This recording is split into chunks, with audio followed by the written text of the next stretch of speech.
In this video we're gonna have a look at 7 discussions DJset5 and I had during the KOC Premier League finals. DJset5 and I are both expert Settlers of Catan players and we both rank in the top 15 of the all-time King of Catan tournament rankings. We discussed the use of development cards, difficult placement decisions and how to set yourself up for road or army. So the 6-5-11 is interesting. Why do you like the 6-5-11 here so much? I really like the 6-5-11 because there is only one really strong brick spot. And by Takeshi placing on the strong 6-9-3, you already know one of these players is going to go for a really strong or cheap setup. So by taking the 6-5-11 now, you can put yourself ahead in terms of the longest road race. I also think 6-5-11 is one of the 3 spots with the most production left on the board. But that's why I like it. Yeah. Well, the first is that it's not that unlikely there will be a weed spot left. And I also think it's not necessary to have a good weed spot. An alternative could be placing on the 6-5-12 and pointing towards the 9-12, so you could place on the weed later on. But I think like if the 9-10-11, like if you place on the 6-5-11, 4 people need to pick before you go back. So that would be 9-10-11, 8-4-10, 5-9-10, and then one other spot. And yeah, like I think these spots don't work well enough together to justify blocking out second position from the weed.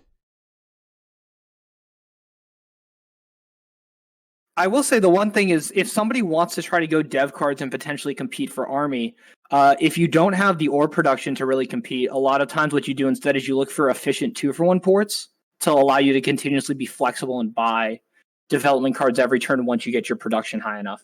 And with that, I think the wheat port and the wood port, both in that right corner of the board, are going to be very interesting to look at for this game.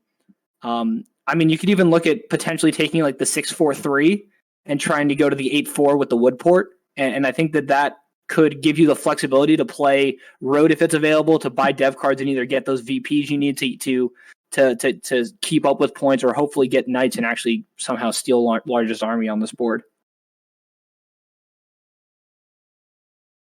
Maybe he has a Year of Plenty, then he would be able to get the settlement here. Would you play the Year of Plenty here if he has it, or even though he has good ore and wheat, do you try to slow play yourself into a settlement and then use it to city up later in the game or get another spot? Yeah, that's an excellent question. I think slow play here is fine. Like the wheat and the sheep are not valuable enough for you to justify using Year of Plenty yet. And getting behind, playing under the radar a little bit, it's fine. Especially if he gets the settlement now, it only puts a bigger target on his back than there already is. I think. And doubling up on that ore. Yeah, exactly. And also the wheat, it's super blockable. Like, and both for the lighted and fretch, it makes their wheats more valuable. So, although if you do double up on that ore by building on a 6-2, then you do gain a better balance within your resource gain. Oh, but he is going to do it. Oh, okay. Wow. This is... I don't like this move at all. Like, if he trades 4 sheep for a wood.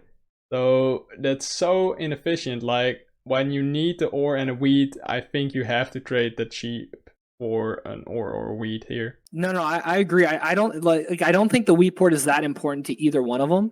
I would rather port that for ore and even hold the ore in my hand and just start building up for a city. Because if he can city, I mean, either one of his spots as a city is really strong for Stocky at this point. Mm-hmm. I think he can be pretty confident that he's going to get road this game, or that he can get road. And I think just getting that city and getting through that one thing that's really going to hold back the road builder, I would prioritize city here. Find the thing that's going to stop you from winning it and overcome that as early as you can before people are worried about you.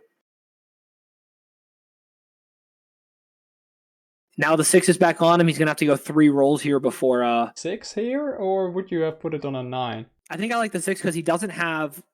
I think the reason for the 9 is you potentially want a mono ore if there becomes a lot in the game, but you don't want Takeshi to have ore, and he's only at 2 cards right now, and 2, you don't really want him to have ore because he could trade it to the other players. So I think just taking the ore off the board is... Unless you think you're going to get ore trades, taking the ore off the board is a good idea, I think, here, because it keeps the game going slower. It stops players from sitting. It stops Takeshi from having a very valuable trade resource as well. Okay, interesting. I hadn't looked at it this way. Like my initial thought was putting it on a 9 weed because you want, well, because I Because you believe want to trade with Takeshi them. still had an ore in his hand. Huh. Yeah, I guess, and I guess the flip side to that is you could trade him wheat if you take away his wheat.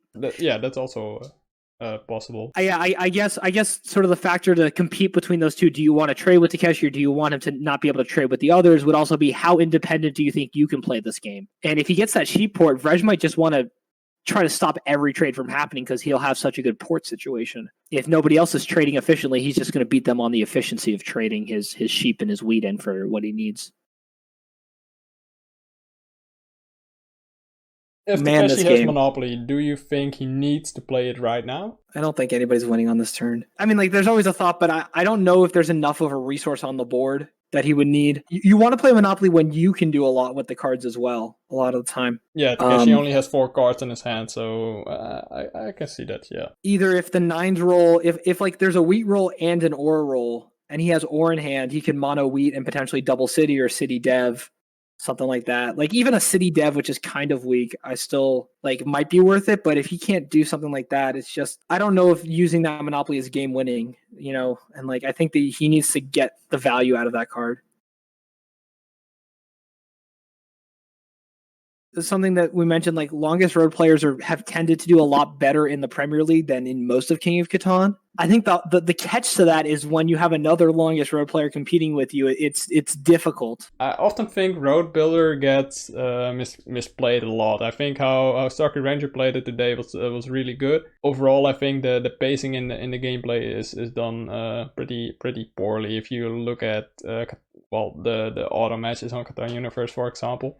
Like often people go to 5 settlements and then, hey, I have like longest road and 5 settlements. What am I gonna do next? Building that city way before that and sort of getting through your difficult barrier. My next video will be about a strategy that is widely considered to be the strongest strategy in Settlers of Catan.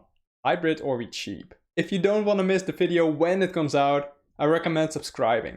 Just click the subscribe button below this video. To check if hybrid or wheat sheep is indeed the strongest strategy, I did some data research which I published in a video that is linked on the screen. I hope to see you soon again. Bye.